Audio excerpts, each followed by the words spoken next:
Hello, welcome to the 2021 conference of the Illinois Association of Free and Charitable Clinics.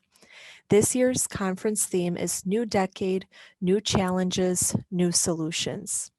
The Illinois Association of Free and Charitable Clinics strengthens and grows free and charitable clinics in the Illinois area, without whom over 100,000 uninsured and underinsured patients would otherwise have no access to quality health care.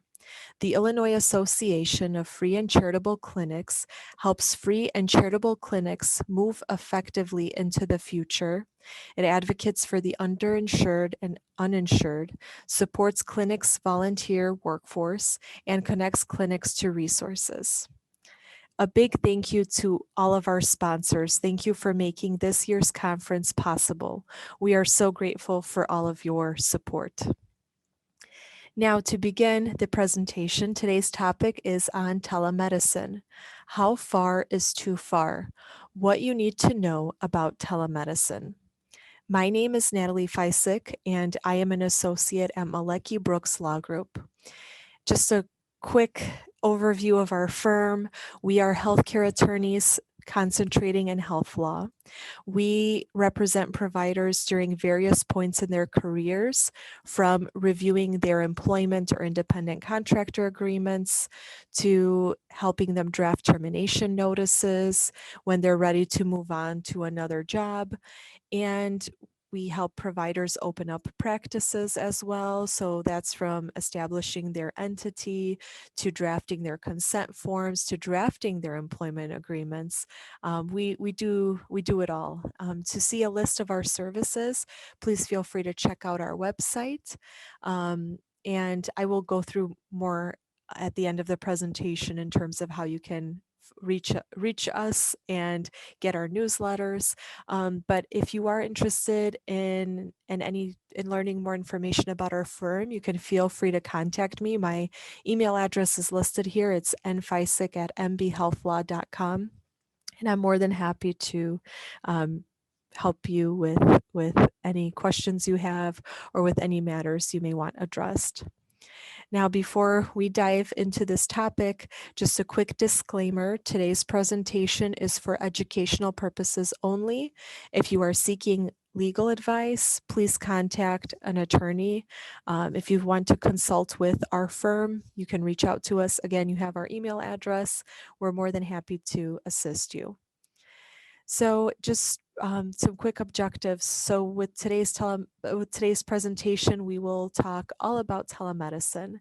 And first and foremost, I want to set the foundation for everyone. So we are going to go over the difference between telehealth and telemedicine. And we'll also talk about some other definitions as well, just to make sure we're all on the same page. Another important aspect of today's presentation is going over what is and what is not telemedicine. And you will quickly learn that when it comes to telemedicine, everything varies state by state. So that is our reoccurring theme. A lot of it depends where the patient is located. That is the state where we have to look at the laws and regulations. Another objective of today's presentation is to understand the legal implications with telemedicine. So we will go into great detail on what those legal implications are. There are other ones that will not be addressed in this presentation given the time constraints, but we'll go through some of the key ones. Another objective is to analyze how state laws may restrict a provider's ability to provide telemedicine services to patients. And lastly, but this is still very important, is we'll talk about documentation and how important it is for you to make sure you document appropriately and you document those telemedicine visits. And remember, your documentation is your best defense. Okay, so while we dive right in, most of you have probably seen telemedicine all over the news, making headlines and commercials. And one of the newest phenomenon that I ran into, this was last month, this Amazon Care. So Amazon has taken over online shopping as we know it, and it seems like the next step is them taking over the virtual healthcare world. So, Amazon Care, this is Amazon's virtual healthcare service that is offered through an application. And this will be launching to US companies and Amazon employees in the summer. But it's currently available to Amazon employees in Washington. That's like their testing site. And I'm very excited to see what will unfold in the summer as this launches to US companies. And pretty much this Amazon Care app, this helps Amazon employees and their families connect with medical professionals via an in-app messaging or video service. So I'm definitely following this new phenomenon very closely and see where it takes us. Who knows? This may be the future of virtual healthcare services. So, like I mentioned, there have been several headlines regarding telemedicine, and COVID-19 has had a significant impact on not only our personal lives, right, on various aspects of our lives, in fact, but it's also had a tremendous impact on telehealth. So, I'm just going to go through how it's changed the outlook on the consumer, the provider, and even with regulatory bodies. So, starting off with the consumer. So, here on the screen, you see how there has been a significant shift in terms of patients utilizing telemedicine. So we see in 2019, only about 11% of patients use telehealth. Now we see that number increased significantly to 76% that are interested in using telehealth going forward. And this is for various reasons, right? A lot of patients were scared to go in person to see their providers. So telemedicine was the path to go, right? You could still see your provider virtually, and you didn't have to leave your home and risk getting exposed to COVID-19. So definitely telemedicine has significantly changed with this pandemic. So another thing to consider is how providers have also changed their outlook on telehealth. We've seen providers seeing 50 to 175 times the number of patients via telehealth than they did before. So this is very significant data we have. And even seeing with providers how their views have changed. So now 57% of providers view telehealth more favorably than they did before COVID-19, and 64% are more comfortable using it. So this is very significant. And lastly, like I mentioned, even we've seen a shift with regulatory bodies in terms of their outlook on telehealth. So the Centers for Medicare and Medicaid Services, otherwise CMS, known as CMS, they temporarily approved more services, and they even lifted some pre-COVID restrictions. So we've definitely seen a tremendous movement. So now to go through some of the definitions, again, to make sure we all have the same foundation. So first, it's important to understand the difference between telehealth and telemedicine. So here you see a circle, right? So telehealth, that's the broader scope of telemedicine. So telehealth, it refers to remote healthcare services and non-clinical services such as training, administrative meetings, continuing medical education, in addition to clinical services. Whereas telemedicine, that refers specifically to the remote clinical services. So if you are a provider and you are seeing a patient and you are providing them with medical advice, right? You're providing them with the telemedicine services. Other important terms to note. So this gets used a lot with this topic. So there's a distance site and an originating site. The originating site, that is where the patient is located. That is the patient site. A good way to remember this is services originate with the patients. So wherever the patient is located, that is the originating site. Whereas the distance site, that's the clinician site. That is the place that the physician is located at the time of which the service is provider. And that's usually away from the patient, right? Because it's virtual. So if a patient is located in Michigan and the clinician is located in Illinois, then the originating site is Michigan and the distance site is Illinois. So what is telemedicine? And like I prefaced before, this will be a reoccurring theme. The definitions vary from state to state, right? So again, there is some, like with CMS, they have a specific definition on what telemedicine is. But again, each state, they have their own laws surrounding telemedicine. So it's very important to note those laws, and it's all dependent on where the patient is located at the time of the telemedicine visit. So those are the laws that you must follow as a provider. So again, if you're seeing a patient in Michigan, and you are licensed in Illinois, you have to make sure you're also licensed in Michigan if you're seeing that patient via telemedicine. And you have to make sure you not only your licensing, but also you have your medical malpractice insurance covers you in Michigan. And you just have to jump through all the hoops. You have to make sure you comply with all the rules and regulations of the state where the patient is located. So in Illinois, we do have the Telehealth Act.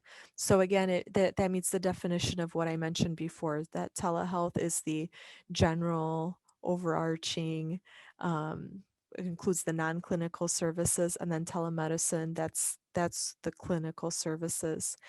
And so the Telehealth Act in Illinois defines telemedicine as provided by way of an interactive telecommunications system. And we'll go through the different types of communication systems. And the Medical Practice Act of Illinois also addresses telemedicine. We have seen, though, how the definitions in Illinois have changed and shifted during COVID-19. So pre-COVID, right, we still have the definitions, but during COVID, the governor issued an executive order expanding telehealth services. So this included not only healthcare, but mental health treatments, substance use disorder treatments, related services. And the governor also permitted providers to use various methods of communication with their patients. So this included FaceTime, Facebook Messenger, Google Hangouts, and Skype, and also even utilizing the telephone. So this was very interesting, right? Because it gave a lot of patients access to their providers, and this is an inexpensive way to provide telemedicine services for providers in medical practices, right? I mean, if you can connect with a patient via Skype or via Google Messenger or Google Hangouts, Facebook Messenger, you have various ways to connect with their patients. Now, we as a practice, our law firm, we still recommend using HIPAA compliant technology. So I always recommend using specific technology that is serving to provide the telemedicine services and to serve your patient population. And we'll go through why that's important later, especially when it comes to HIPAA privacy and security. You just want to make sure you're protected in all aspects, and later down the line, you don't have any issues and problems. Now, post-COVID, I am very interested to see where things go with telehealth.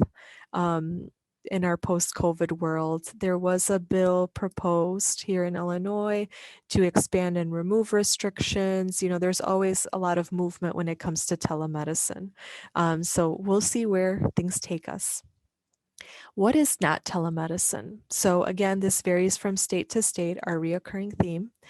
But in Illinois, telemedicine does not include periodic consultations with out-of-state providers. So if you have a provider from California contacting you and you're an Illinois provider, you're licensed here in Illinois, periodic consultations with that California provider, that wouldn't constitute telemedicine services. If you're providing a second opinion to a person licensed under the Illinois Medical Practice Act, that also wouldn't constitute telemedicine services. Continuing care in Illinois after care was received out of state, that again wouldn't constitute telemedicine. But again, it's important to note nuances. So if you have specific questions on specific scenarios, we analyze that on a case-by-case basis. And lastly, healthcare services provided to an existing patient while the person licensed provider or patient is traveling. So this is where we, the traveling definition, right? So what does traveling mean? Obviously, that's very different. If someone is moving to a different state, we wouldn't constitute that as traveling, right? Then that means you've changed your permanent residence. So again, it's important to note the nuances in the law. And again, if you have any questions, feel free to reach out on that. So the various types of telemedicine services. So the most common is the interactive medicine. So that's the real-time communication, right? That's usually with our video conferences. You video chat with your patients. That's the most common. There's also the store and forward type of service. So this is data collection. And this allows medical professionals to collect data from a patient, such as blood glucose levels or heartbeat rhythms, to then forward the data to another licensed professional for an evaluation. So for example, if you're a primary care physician, you can share patient records and medical data with a specialist without being in the same room. And this is a great utilization of resources, right? And this usually leads to less duplicate testing and fewer instances of poor medication management.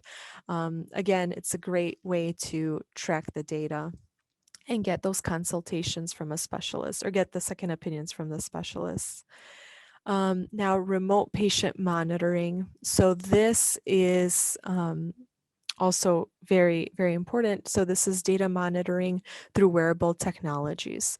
So usually using patient portals, a physician can gather and share information with their patient, and the medical devices, they can send vital signs and more to providers so they can make adjustments to care as needed. So we see this, EKG, ultrasound, and more, right? The medical devices, they allow physicians to maybe travel to rural and developing countries to provide necessary patient care, and then they're able to monitor that patient progress, monitor those vital signs remotely, which is great for patients. But now it's also very important to note, while telemedicine, right, it offers various opportunities for providers, for medical practices, it's important to understand the legal implications. So today we will go over, like I mentioned at the beginning of this presentation, just a high level overview of just several legal implications. There are more out there, but just to concentrate on: 1, the physician-patient relationship; 2, informed consent; 3, licensure; 4, credentialing; 5, medical malpractice liability; and 6, HIPAA privacy and security. And there are other legal implications as well. So if you are currently starting your employment somewhere and you get an employment agreement and telemedicine services are listed as one of the services you will be providing, make sure, in general, you should have your contract always reviewed by an attorney, but make sure, especially when it comes to telemedicine, that you have someone look at your contract, especially when it comes to the non-competes. A lot of practices like to throw in just certain language in there that pretty much would could be detrimental to your career. So, and it could really restrict you from providing services elsewhere. So again, make sure you get your contract reviewed if that's the situation. But now to go through the legal implications. So the first one, like I mentioned, it's the physician-patient relationship. Now, again, the requirements vary from state to state, but typically the physician-patient relationship is established when a patient knowingly accepts the person as a patient, or when the provider knowingly accepts the patient as a provider, and vice versa. So some states require a traditional face-to-face communication and examination before allowing telemedicine. So again, it's important to check the state requirements, and it has to be the state requirements of the state where the patient is located at the time of the telemedicine visit. Now, there is a test to determine whether there is a physician-patient relationship, and that is whether a reasonable patient believes that a physician-patient relationship exists, right? So you look at what a reasonable patient would believe.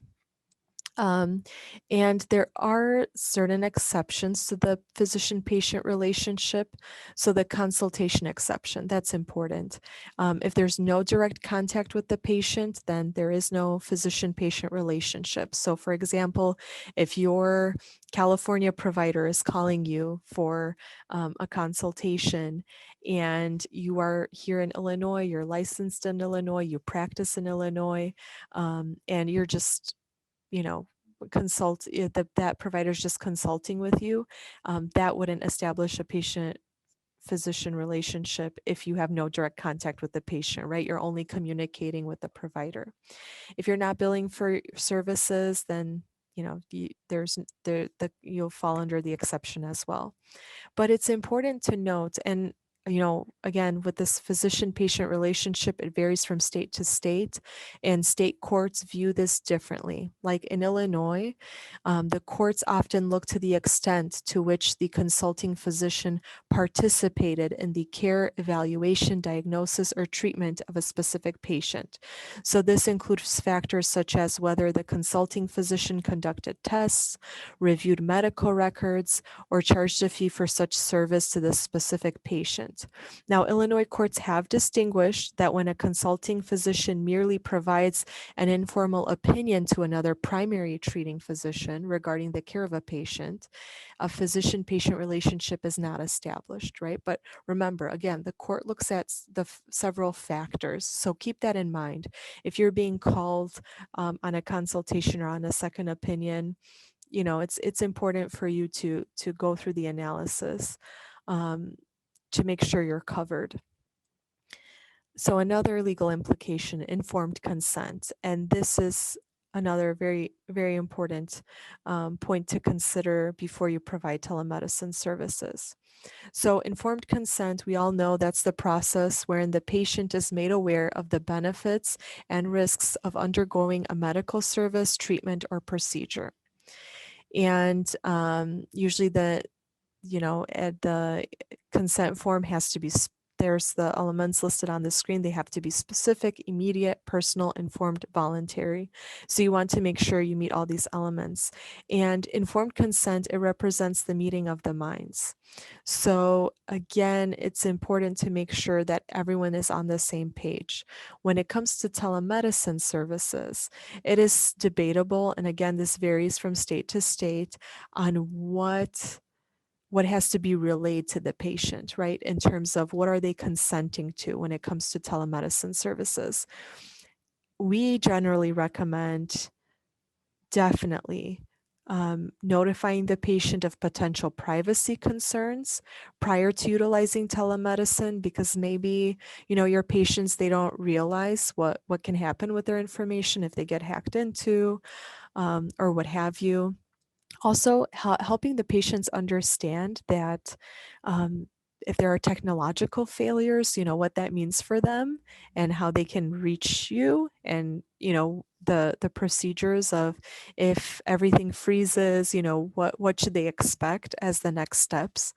And importantly too, if the patient requires emergency services that you cannot provide via telemedicine, that should be clearly outlined, that they understand that, they shouldn't keep trying to call you if there's an emergency situation on this like platform remotely. They should go to their nearest hospital. They should go to the nearest emergency room. So again, while there may not be specific requirements as to what needs to be consented to, generally as a practice, we've drafted for practices specific telemedicine consent forms to make sure you're covered and that you go through all those elements. You talk about the risks of utilizing telemedicine services, not only the risks of the treatment, but the risk of the technology and using this mechanism for receiving services. Another very important legal implication is licensure. And I talked about this already, but it's very important to note again. So the first question is, where is the patient? This is always the first question. You do not want to be surprised at the end of your telemedicine visit that the patient is located in a state where you are not licensed in, right? You do not want that to happen. That is too big of a liability for you as a provider. You want to make sure that you know where the patient is located before you provide any telemedicine services. So the general requirement is that you as the physician, you have to be fully licensed in the state where the patient is located. Now there are state-specific exceptions. Now with telemedicine, or now with the COVID-19 pandemic, we have seen all these executive orders, emergency orders, that we're in a state of emergency, that if you are located, if you are a provider and your patient is located in Michigan and you're located in Illinois, what that means for you as a provider, even in this emergency state. A lot of providers, so I've worked on this with several of our clients, and a lot of providers were surprised when I told them, well, yes, there is an emergency order, let's say in this state, right, where you can provide, you get like a temporary license. I'm like, you still have to apply for this license before you see this patient, right? So again, it is crucial. Do not think that because there's a pandemic that, it's a free for all and that you can see patients wherever you want, patients that are located in other states, just make sure you're very careful with that.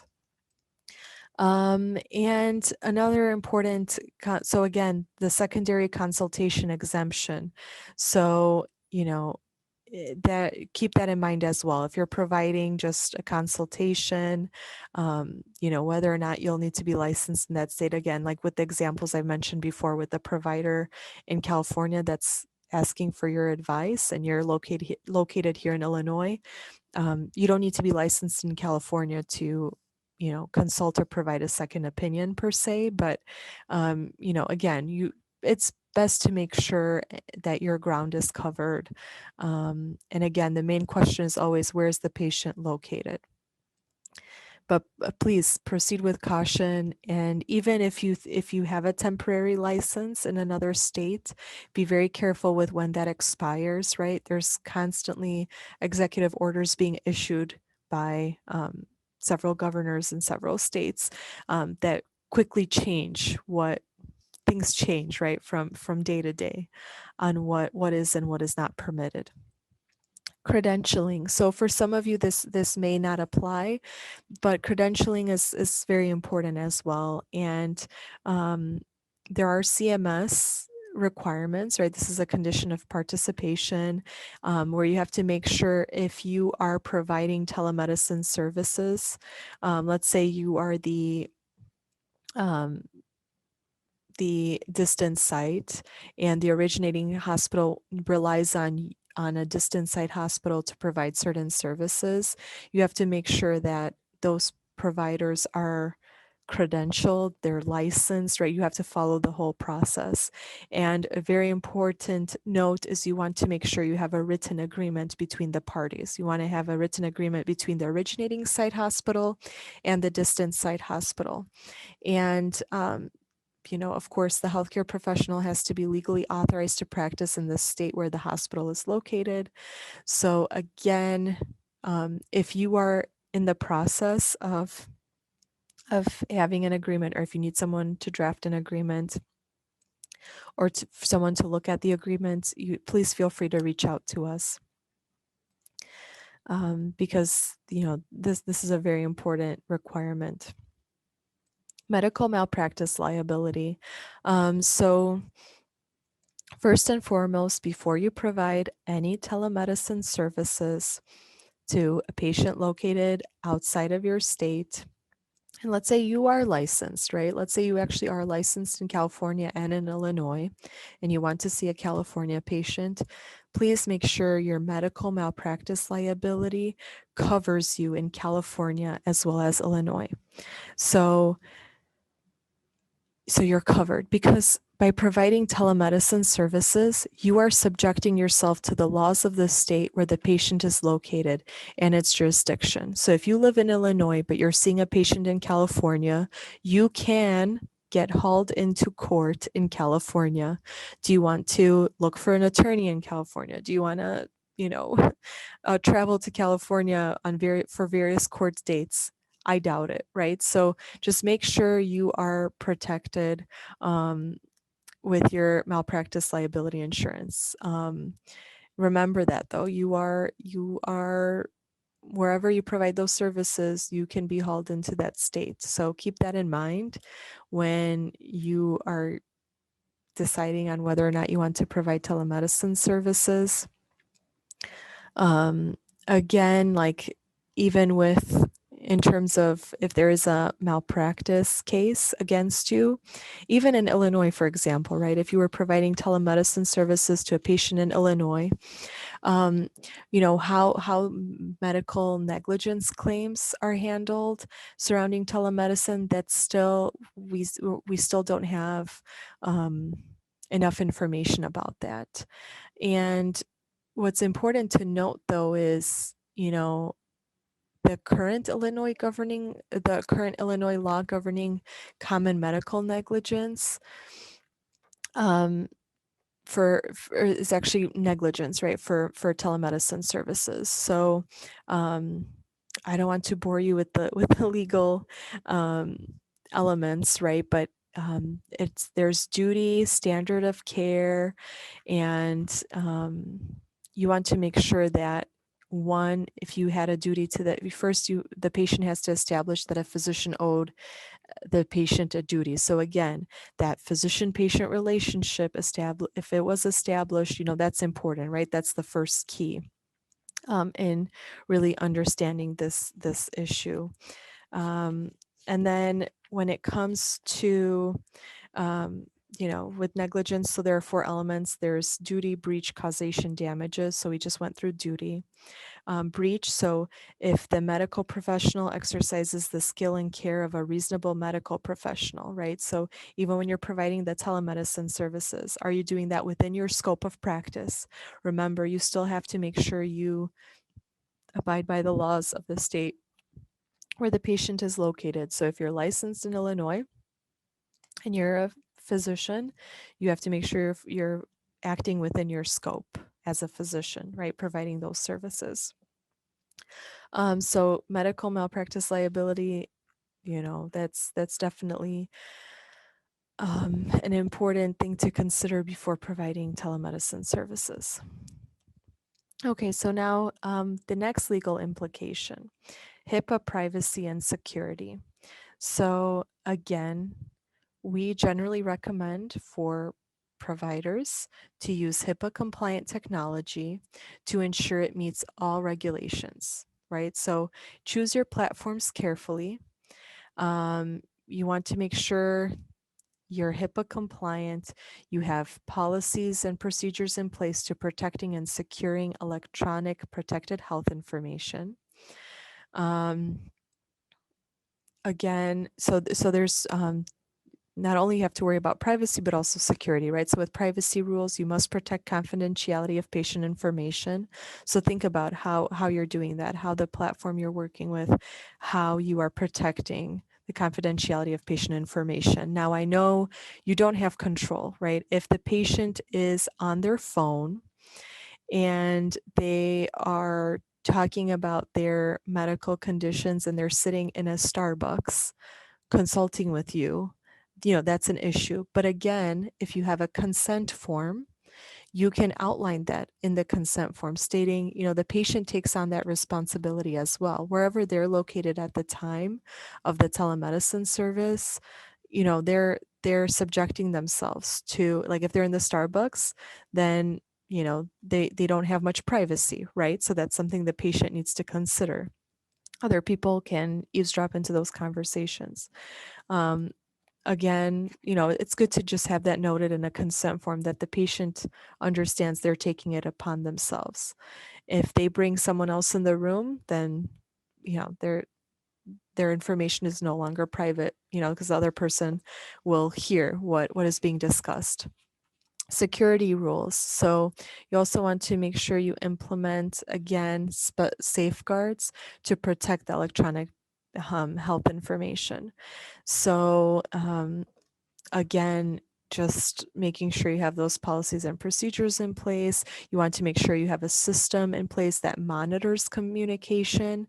And to make sure, if there are any breaches, you want to be proactive about this, right? I don't know. I haven't reviewed any agreements with like Skype Messenger, how that would look, but again, with Skype or Facebook Messenger, um, to my knowledge, that is not HIPAA compliant technology. So you want to make sure you go with a platform that is. And it's just a best practice. You want to make sure you have the right technology in place, because that's a big component. That's the main component of telemedicine services, right? You're providing these services remotely. So, very importantly, let's talk about documentation.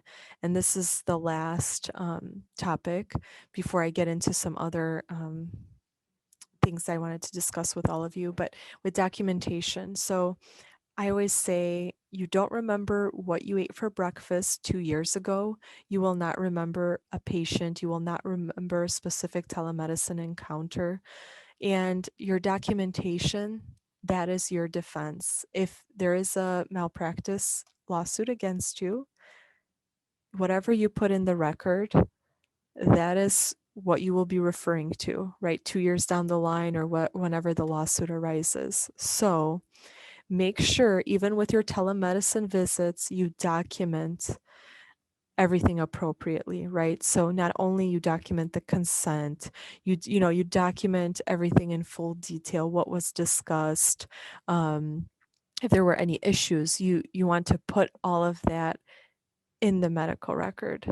So don't think, with telemedicine that it's just, oh, like I get to video chat with my patients. It's more than that. You still need to create a medical record, because if something happens, that is your defense.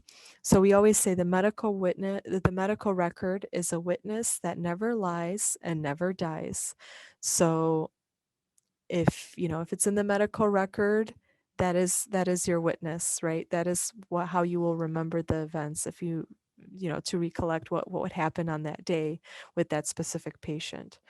So again, even with telemedicine, you want to make sure you have a complete and accurate patient record. And this will be your defense if in case anything ever happens in the future. Um, and the purpose of the medical record, so it's to foster quality and continuity of care. It's a means of communication between providers as well. So if you are getting a second opinion from another provider, it's good to just document and have everything clearly outlined. You have a record of the treatment, the diagnosis, the plan of care. You want to be able to retrace your steps 2 years down the line. So always keep that in mind.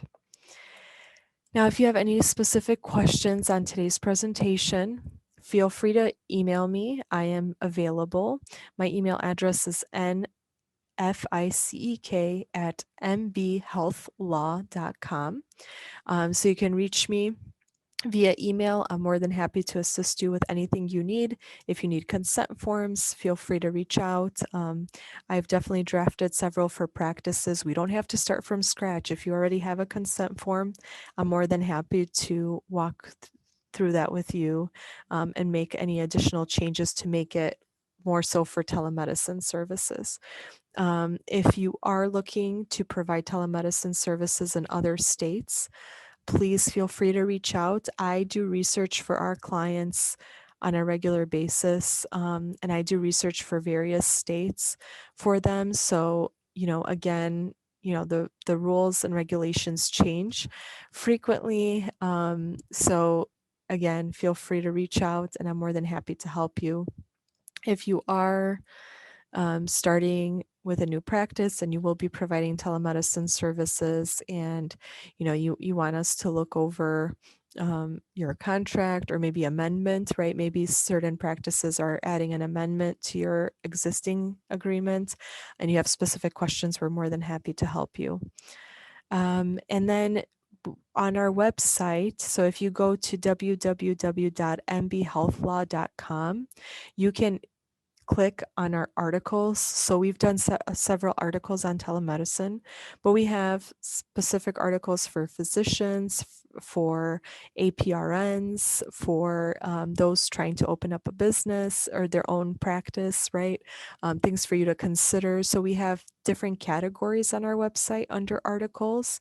So if you log in, you see articles on the tab and you can click on it and you can read all about the various legal implications on various topics, employment matters, whatever it may be related to healthcare. Now, you can also sign up for our newsletters.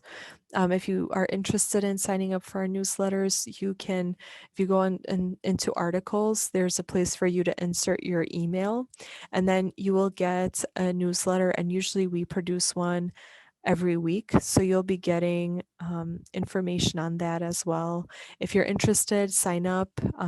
It's great to learn something new, and maybe we'll touch on a topic that is near and dear to your heart. So just thank you to everyone for their participation. We are very excited you've joined us today, and thank you so much for listening. I hope you found this topic interesting. To view more sessions of our 2021 conference, please visit illinoisfreeclinics.org. Thank you so much.